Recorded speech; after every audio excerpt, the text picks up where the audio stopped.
lot in solidarity to you. If that's the first thing I'd like to say. I work at the Capital City College Group. It's 3 colleges: City and Islington College, Canal, and of course, North East London, that is. And what's the other one? Yes, Westminster Kingsway College. And we also send our complete solidarity to you. And anything you do, if you do, and I'm sure you will bust through that threshold and take action if necessary. We'll be 100% behind you, any financial support, anything. So please do let us know, because the reasons that yourself and Janet have just outlined, this has a national implication dispute here. And firstly, it is quite astonishing, isn't it not, that in the midst of a pandemic, that anybody can talk about, think about sacking English and maths, any teaching staff, is quite ridiculous. We hear in the background, what's the noise, the mood music at the moment around further education?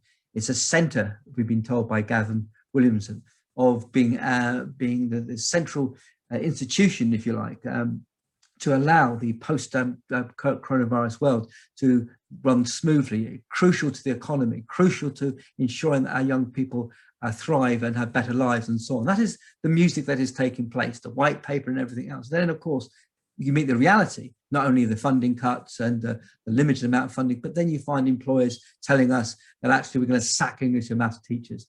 And on what grounds are they doing so? I mean, they must think we're completely and utterly stupid here.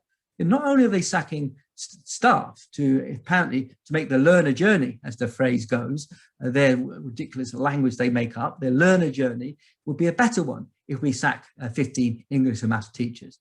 They tell us that this is good for the student journey.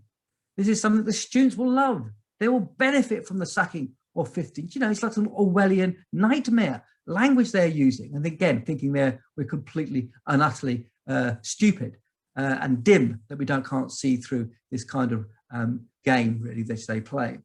And it is about robbing students. Let's be clear. It's not just about attack on UCE members, which is fundamentally is about. It's also about robbing students of English and maths time, cutting their hours back, which is part and parcel of the struggle. And this is what we've done at my college. And this year we found we were 4 hours a week, now to 3 hours. On the basis this helps students. Students much prefer to have less time teaching English and maths. I mean, it's utterly rubbish. And it's all about cuts, cuts, cuts, and using COVID as a thin disguise to attack the conditions of our students, as well as the conditions of staff.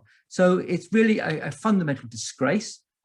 Quite rightly, your campaign has thus far clearly exposed them for what they are, is a bunch of liars, first and foremost, people who do not start with the student's interest at heart, but start from the position of their own financial needs. And it doesn't. And is there an alternative? Of course, there is an alternative to this, because as you say, for them, their bright future, their brave new world is a world post-COVID where we have less teachers, more online, more tasks, more technological abilities to sack staff and replace them with other technological means. And this is not acceptable. Face-to-face teaching is something we all want to do when it's safe, But every student I've ever spoken to much prefer face-to-face. So trying to spin an argument somehow, this is something for which staff and students prefer, clearly is a rubbish and nonsense. And every argument, every survey the management like to show us in my college sort of reveals that. So once again, solidarity.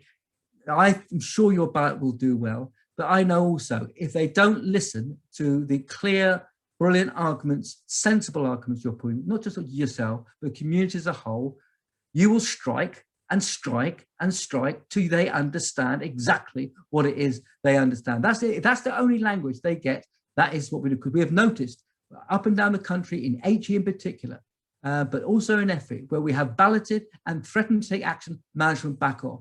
And I think where we have to take that action, I'm sure it will be solid. But let's be clear, if you ever come to that point, UCU will throw its whole weight behind this campaign to ensure that every single member, every single worker in your college gets that support and that solidarity. Because yes, it is an injury one is into you, and it's a unity in struggle that ensures your victory. Because at the end, you have the high moral ground on this one, and they know it. So solidarity, make sure that anything you need us to do, please don't be hesitant about coming forward.